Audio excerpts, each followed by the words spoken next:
Good morning, and we've been on the MSC Virtuosa for the last 2 days. We like to do a cabin tour after we've stayed because then we can tell you what we liked, what we didn't like, and maybe give you a few little tips for yourself. Anyway, so here we go. Starting with the bathroom, as you can see, it's big, light and airy and very modern. The shower is very roomy and luckily you don't have that dreaded shower curtain. There is shampoo and body wash supplied. They were unbranded, but they did have that distinctive MSC perfume. I noticed this all over the ship and it's really quite pleasant. And there's the good old drying line. There really is plenty of space in these showers. The only slight negative observation is the toilet roll itself is a little on the thin side. Too much information, I know. But on a plus side, there is ample storage space. Towels are replenished on a daily basis if you like, just pop them on the floor. The room itself is very spacious with ample floor space. This cabin had a very large sofa which can be converted into a bed, and this handsome chap is not supplied. Moving on to the vanity area, this is the fridge stroke minibar. It was locked during our stay. We could have asked for it to be unlocked but didn't bother as we were only on a 2-day cruise and didn't really need it. A kettle and complimentary teas and coffees are supplied. One thing to note, you do need to bring an adapter. This is an Italian line and of course, as a result, you do not have UK sockets. Obvious to most, but sadly not us, so I was not able to use my hair straighteners. There's plenty of storage around the vanity area with nice deep shelves.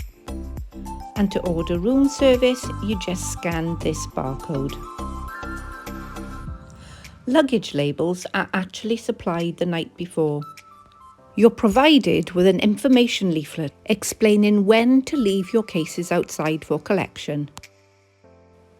Of course you don't have to, and we didn't on this occasion, we just carried our cases off. There are plenty of drawers at the side of the vanity area, and you have these 2 very handy pull-out tables. The drawers themselves are quite deep, soft close, and there is a hairdryer supplied.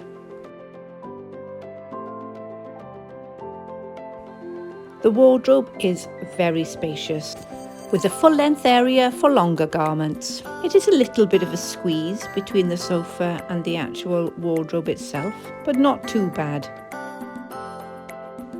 Moving on to the other side, you can see that there is a safe supplied.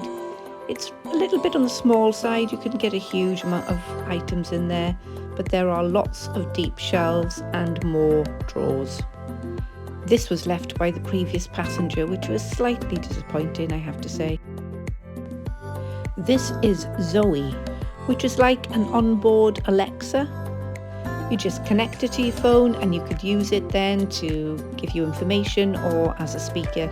We didn't use it during our stay as we were only on board for 2 days, so we didn't really find the need to.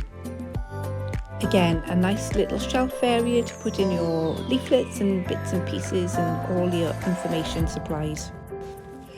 There's a nice flat screen television which has the MSC For Me app, a selection of paid for movies, and then you've got the main TV channels, your live channels such as BBC, which is good if you want to watch the news or keep up to date with your programmes.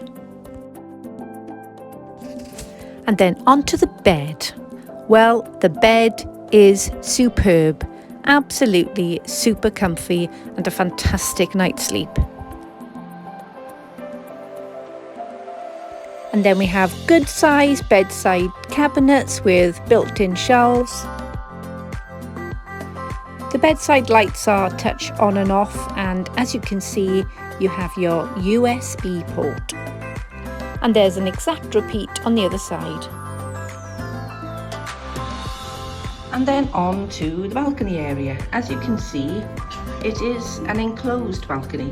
Now, the positives and the negatives. As you can see, the positives are it is huge. So this is a lovely big balcony. However, I'm not a great fan of these enclosed style balconies. It kind of feels like you're just in a room without a window. And of course that bottom area there just obscures the view of the sea. So you don't really get a good sea view. And I like to lie in bed and watch the sea go by, but you couldn't do that. But nevertheless, still happy with it. Still a great opportunity to sit outside. As you can see, you've got a full length mirror here. Piano slippers on an M&S cruise. Sacrilege. And then finally we have your control panel. So the buttons below are a do not disturb, or to indicate that you want your room made up.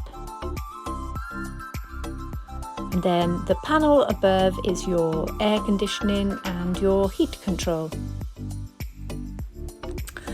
So I hope you found that useful. As I said, this is the first time we've ever sailed on MSC, and if you want to find out whether we enjoyed it or whether we would never ever sail on this ship again, then check out our other vlog.